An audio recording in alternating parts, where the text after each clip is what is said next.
Come on, man.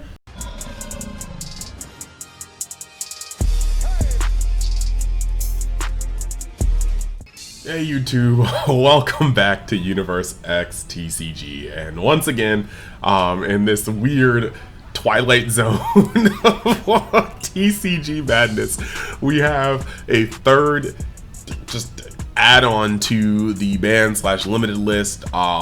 This time we are fully getting synced with Japan, it seems, and this is, I guess, good. We'll talk about it. It's good for Worlds that is coming, but did not expect this to just drop a week before the set release of OP03. That's actually just kind of insane, if you ask me. But either way, this is pretty monumental.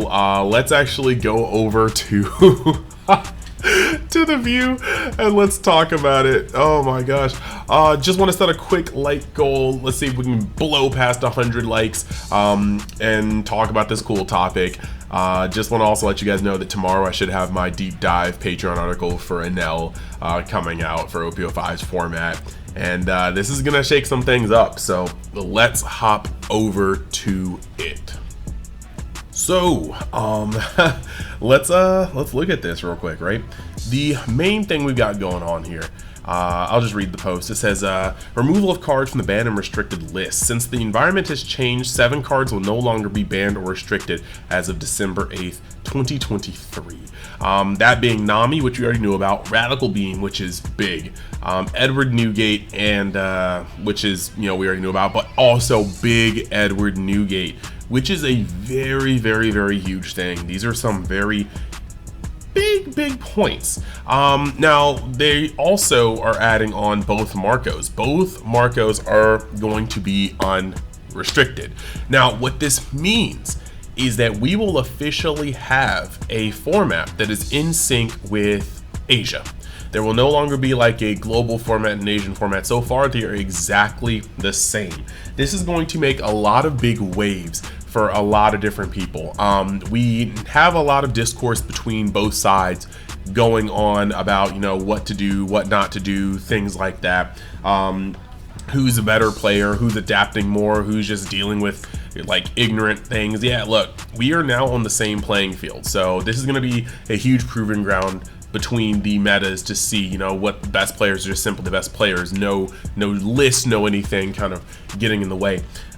In terms of OP05 though, red is a very, very, very strong color due to rush, and we know that in the past there'll be some times where Asia just refuses to play red, like when Kinnaman sprung up, when Rebecca was thought to be like almost tier 0. Those were just times where we found over here in global that red still actually can outperform pretty easily, or at least well enough to keep dominating. And so I'm wondering if OP05 is gonna be like that too. I'm already wondering if OP05 is going to be yet another case where we see that red is just capable of doing much more than the Asian meta would suggest, but we are going to see. Before we dive into this, I just want to say, because I keep forgetting to say it earlier, if you would like to join the UniX fam today, this is your chance. Just hop on in, join the UniX fam. We've got a lot of stuff going on here. Patreon articles every week, not just for One Piece. Soon in February we'll start on Dragon Ball Super, you know, the Fusion World game. But this week we have Enel coming out tomorrow, and on top of that, I am concluding at the end of tomorrow my giveaway for 2-3 Captains Ultra decks. So if you want a chance to win one of those, just hop on over there, join one of the appropriate tiers, and let me know that you'd like to join the giveaway. So moving past that, this is actually a pretty crazy thing. So when it comes to these cards that are actually being taken off, right? I am gonna be real. When you go over to Japan's meta, Sakazuki is still dominating despite these cards being in the format. And whether you've looked at other people's videos of Sakazuki, my own videos on Sakazuki, my Patreon articles on Sakazuki, you should know that a static threat on board is not necessarily the hardest to get rid of. These Marcos that normally would stick to the board for the rest of the game, the 5-drop Marcos, are getting bottom decked by Sakazuki handedly.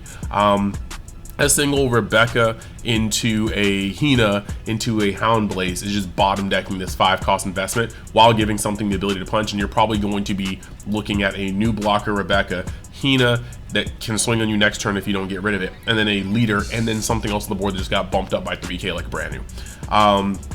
The blocker is the same way. It is not the unstickable force that it used to be. Like, it's just, it can be removed very easily. Same with Whitebeard. Whitebeard's biggest boon is the 2k he gives your leader.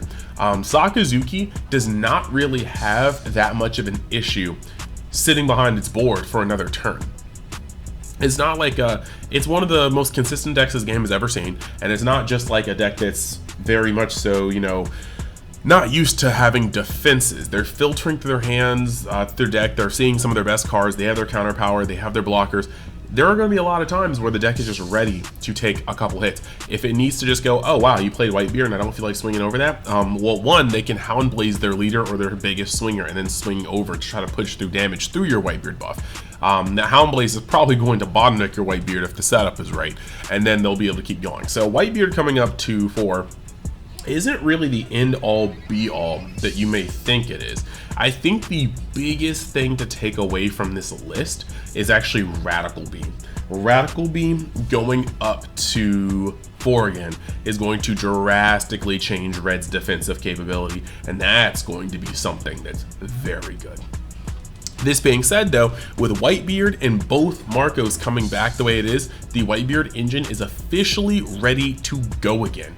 So I do think that while the biggest winners of this is of course Whitebeard himself for being unbanned, as well as gaining all of his good cards back. So Whitebeard will be able to play mid-range or Rush, but I think in a Sakazuki heavy format, Rush is more valuable than these blockers and you know, these sticky attackers and these big bodies that don't do anything inherently really when they hit the board for the first turn.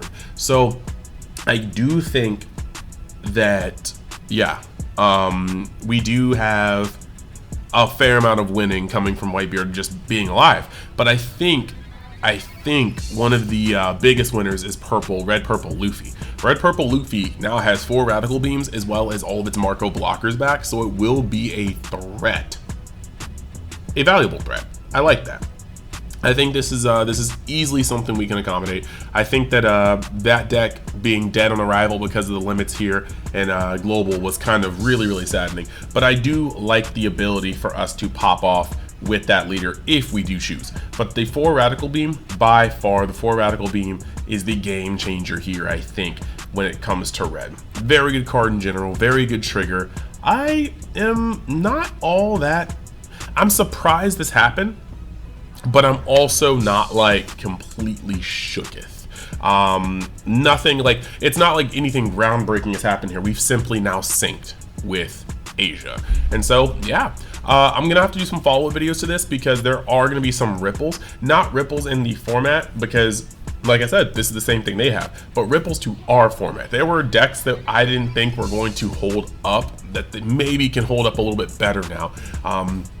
People are still going to want to see if Whitebeard can push things. Whitebeard Rush is still a valid deck, and now it has 4 Radical Beams back, so Whitebeard's defensive capabilities cannot be stronger. And like I said, same with Red Purple Luffy. I think this is a very sound change, and it levels us so that there's no excuses going into Worlds. So once again, I'm pretty happy about this. I'm excited to see what's going to go on here. And yeah, I can't wait to play against you guys, hopefully at Nationals. I'm on the wait list. I'll figure out in 21 days whether or not. And last but not least, if you guys want to see me open up half a case of One Piece OP05, I guess I said One Piece 05, OP05, a week from now.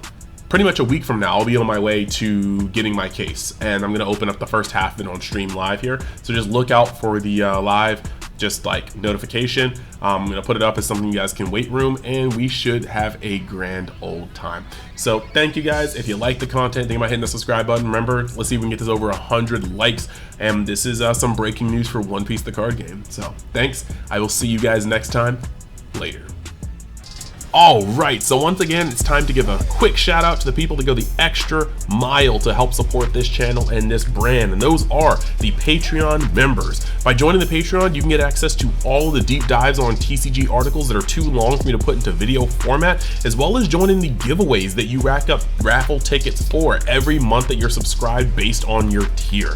Right now, we're giving away the 3 Captain Starter Deck, 2 of them actually, and tomorrow's actually the last day to get out of the giveaway, which is December 1st, to give it into the giveaway. And then, yeah, now we're going to give a special vocal shout out to the ones that go the extra mile, the Realm of X members, that is BR, Bryce, and Big Daddy Flapjack. Thank you guys for going the extra mile. Thank all of you guys for going the extra mile, and I will see you in the next video.